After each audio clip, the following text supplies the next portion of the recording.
Hi bass players, Tatiana is here and welcome back to the channel. Today I'll walk you through an essential bass maintenance routine, taking off old strings, cleaning the fretboard and putting on a fresh set of new strings. Along the way I'll share with you some essential tips how to make this process correct and easy. Let's get started. I've been playing on these strings for long enough to change them. This is how they sound now, and I'm going to compare this sound with the new set of strings at the end.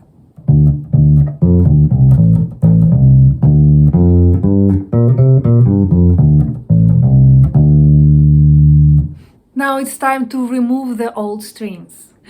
Some people use peg winders to make this process faster. I used to use a peg winder when I worked at school as a music teacher, and I had many guitars there, and I was responsible for all their maintenance. However, the bass pegs are usually bigger than the guitar pegs, and they don't fit the regular guitar winder. The same devices do exist for bass guitars, but I don't have one, and I don't have many basses, so it's okay. I'll just use my fingers.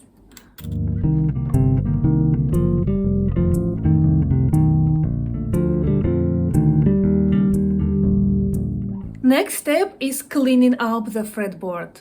It's good to do it regularly, especially if you play often. We love our instruments, don't we? They don't have to stay dirty and ugly. There are some special cleaners. You can ask for one in your local music shop. They are different from all-purpose cleaners. They are more gentle and they contain a special oil to polish and protect the fretboard.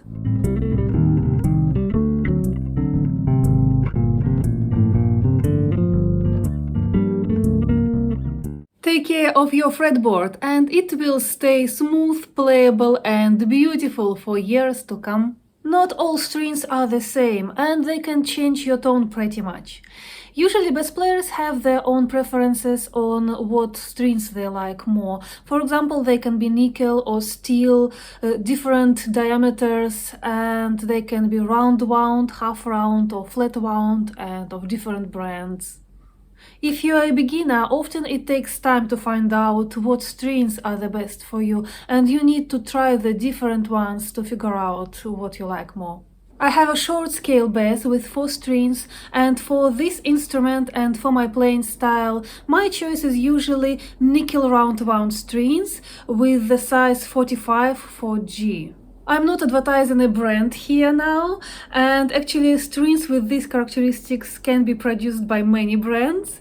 Today I'm going to try a new brand that I've never tried before, and I hope it'll be fine. Do you actually know why we need to change strings? With time, strings accumulate dirt from your fingers and they stretch too much. This affects the quality of sound. To make them last longer, you can try flat wound strings if you like the sound they make, and make sure that you always take your bass with clean hands. Some people boil or clean old strings to remove dirt and make them sound better, and it works, but that effect doesn't last long because old strings are already stretched too much and there is no way to fix it. Putting the new strings on the bass, I always start with the thinnest string, the string G, because, strings increase the tension on the neck, and I want this to be gradual with the thin string. Usually, pegs for the thickest and the thinnest strings are located closer to the fretboard, so this is my peg for string G. You see, my string is very long. After that, it has a long tail.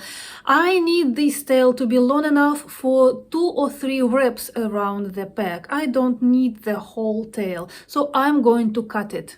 Before cutting a string, make sure that you check it with the correct peg and think twice, because you don't want to end up having too short string.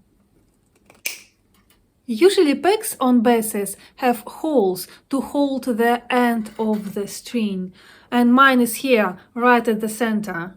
After wrapping my string, I need to make sure that the string will be located closer to the center of the fretboard, not from this side.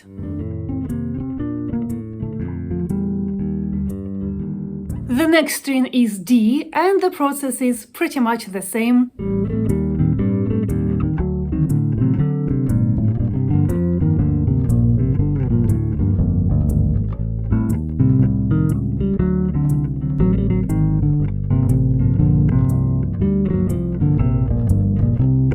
Now it's time for string A.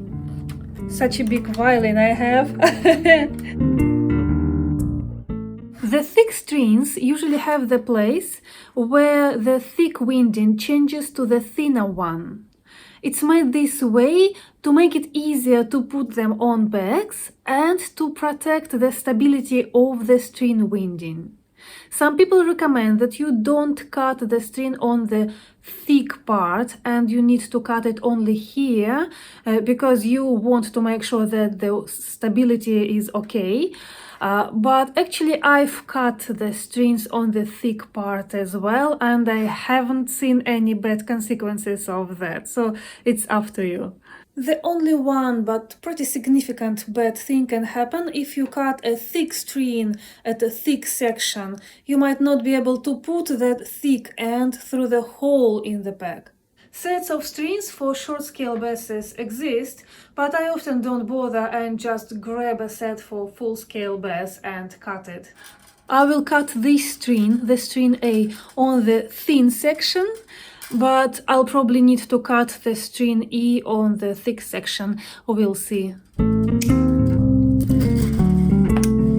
Again, reps shall go the way to make sure the string will be located closer to the center of the neck. One more little thing.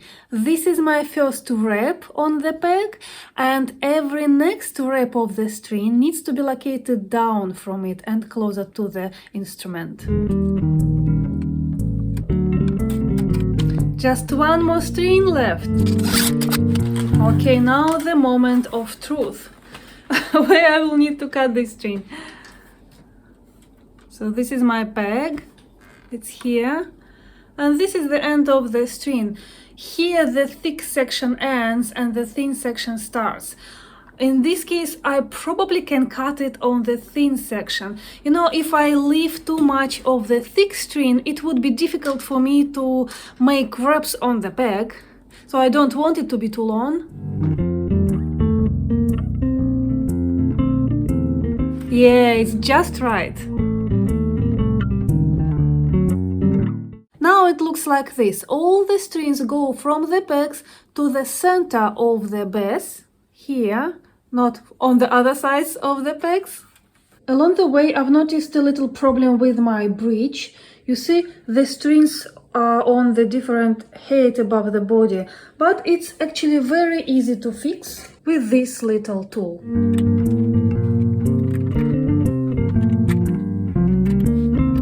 It shall be better now. Now it's time for tuning.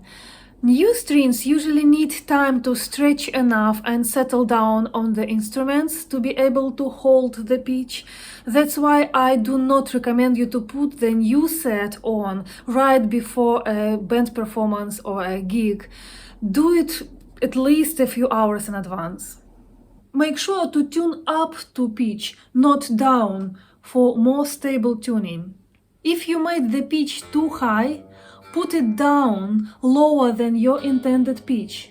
For example, now I tuned this string up to G sharp, it's too high and I need to put it down. So I put it much more down, lower than intended pitch. I stretch the string and then I put it up, a little bit down again, up. Got it. Be ready that you will need to tune them up a few more times, because they stretch and the pitch goes down again. Okay, now let's compare the sound I got with the sound I had before.